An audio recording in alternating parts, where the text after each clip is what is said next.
Անդրադառնալով գյուղացիների խնդիրներին, պարոն Կարապետյան, դուք խոսեցիք մթերման կայանների մասին, բայց մենք գիտենք, որ մինչև մթերմանը հասնելը գյուղացիները բերքը մշակելու այդ ճանապարհին բազմաթիվ խնդիրների են բախվում։ Ինձ հետաքրքիր է ինչ են ասում ձեր շփումները, մարդիկ ինչ այսպես ռիսկեր են ձեզ ներկայացրել կամ առաջարկել օրինակ ինչ-որ ճանապարհներ այդ հնարավոր անհնար ռիսկերը կառավարելու համար։ Են գյուղացիները մեզ ասել, մեր ուսումնասիրությունները բերել են դրան։ Առաջի ռիսկը դա ձեր թվարկած ռիսկերից առաջինը ջրի խնդիրն է։ Հայաստանում շատ գյուղեր, շատ ցանկատարածություններ, այգիներ ունեն ջրի խնդիր, ոռոգման համակարգի խնդիր, չնայած որ Հայաստանը ջրառատ երկիր է, մենք 5 միլիարդ կուբամետր ջուր ունենք տարին, ու մեծ կորուստով օգտագործում ենք տարածաշրջանի, պատկերացրեք ժամանակին նաև պատմականորեն կոչվում էր երկիր Նայիրի, գետերի երկիր, այսինքն ջրառատ երկիր է։ Առաջինը ջրի խնդիրն է գյուղերում, մթերումից բացի։ Երկրորդը վարկերի խնդիրն է։ Մարդիկ սեզոնի սկզբին վարկ են ձեռք վերցնում եւ չգիտեն տարվա վերջ ինչ գնով են վաճառելու բերքը։ Բոլոր գյուղացիական տնտեսությունների հետ, մանավանդ Արարատյան դաշտում, մենք ում հետ հանդիպում ենք,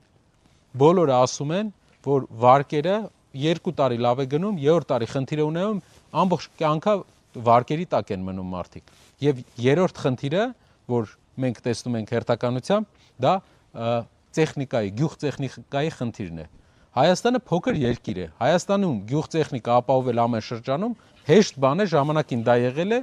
ու դա բերել է նրան, որ գյուղացիական տնտեսությունները հնարավորություն ունեն ժամանակակից տեխնիկայով իրենց մի տեխնիկայի պարկը կարող է սպասարկել մի ամբողջ շրջան։ 3 խնդիր ունի գյուղատնտեսությունը բացի մթերումից։ Մթերումը ամենամեծ խնդիրն է, քանի որ մթերումը ապահովում է գյուղացու արտադրանքի եւ վերջնական վաճառքի միջև այդ միջանկյալ կապը, որը մենք պետք է ստեղծենք, դրանից հետո մենք պետք է զբաղվենք մի քանի հարցով։ Ինչպես ասեցի, երկրորդ հարցը վարկերն է։ Ինչ անում մթերման կայանը։ Մթերման կայանը տալիս է տարվա սկզբին օրինակ սիլիտրա կամ այլ տեսակի պարարտանյութեր, որպեսզի մարդը վարկ չվերցնի, որպեսզի պարարտանյութ ունենա։ Ապահովում է կայունություն նաև գյուղացու համար, որ դու այս գնով կարող ես վաճառել։ Դա վարկունակության վրա բավական ազդեցություն է թողում։ Բանկերը ավելի քիչ տոկոսով կկարողանան ֆինանսավորեն, այն պատճառով, որ իրենց համար դա կլինի կայուն ու բնականից կանխատեսելի գործընկեր։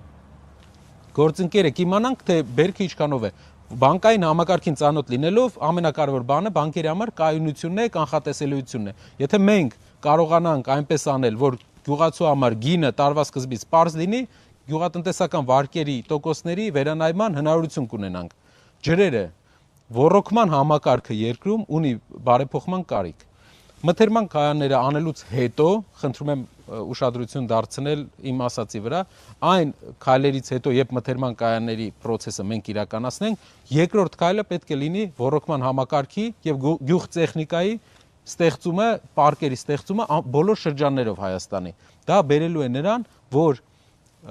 պարկերը օգնելու են արտադրողականություն ավելացնել, տեխնիկայի պարկերը, որովհետև կորուստը քիչ է լինելու։ Եվ ջրի հարցը լուծելով մենք բերքատվության ավելացում ենք ունենալ։ Կոպիտ ասած, այս սպայի դրությամբ մենք բերքը վաճառելու խնդիր ունենք։ Դեռ ապահովենք վաճառքը եղած բերքի, հետո ապահովենք բերքատվության աճը ոռոգման համակարգի լավարկման միջոցով, տեխնիկայի պարկի միջոցով։ Իսկ վարկերի առումով մթերման կայանը ամենալավ գործիքն է, տալիս է կայունություն, վարկերի տոկոսի ցածր լինել, քանի որ բանկը իմանում է, թե ինչ գնով է նա բերքը վաճառելու։ Եվ երկրորդը նաև պարարտանյութեր, հնարավոր է նաև դիզել տա, որի դիմաց կստանա մթերք։